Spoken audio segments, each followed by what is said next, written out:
அஸ்ஸலாமு அலைக்கும் ரஹ்மத்துல்லாஹி பரக்கத்து. எல்லா புகழும் இறைவனுக்கே, அந்த அல்லாஹ் ஒருவனை துணை நமக்கே.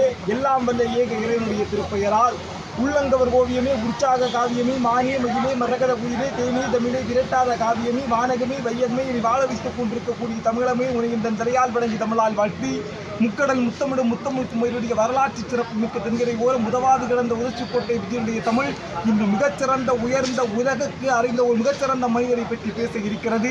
இங்கே நீங்கள் பார்த்து கொண்டிருக்கக்கூடிய மனிதனுடைய பெயர் முகமது அலி ஜின்னா. இந்த உலகத்திலே தான் மட்டும் வாழ்ந்து கொண்டிருந்தால் போதாது, தானை கடந்து இந்த உலகத்தில் அனைவரும் வாழ வேண்டும் என்ற ஒரு எண்ணத்தை இறைவன் எல்லோருக்கும் கொடுப்பதில்லை, ஒரு சில மனிதருக்கு மட்டும்தான் கொடுத்திருக்கின்றார்.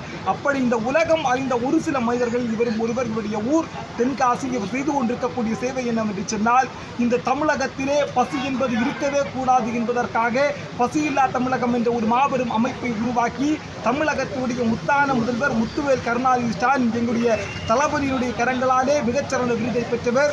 1000 2000 அல்ல 10,000க்கும் மேற்பட்ட ஏழை எளியவர்களுக்கு பசியாற்றி கொடுத்து கொண்டிருக்கக்கூடிய முகமது அலி ஜின்னா அவர்களுடைய வாழ்க்கையிலே எந்த இன்னல் வந்தாலும், எந்த ஒரு இடர்கள் வந்தாலும் இந்த உலகத்தில் அத்தனை இடங்களையும் கடந்து எல்லாம் வல்ல அல்லாஹ்வுடைய அருளால் வாழிய வல்லாண்டின வாழ்க்கை மகிழ்வது பேருந்துக்குரிய உதச்சிக்கோட்டை விஜயன்.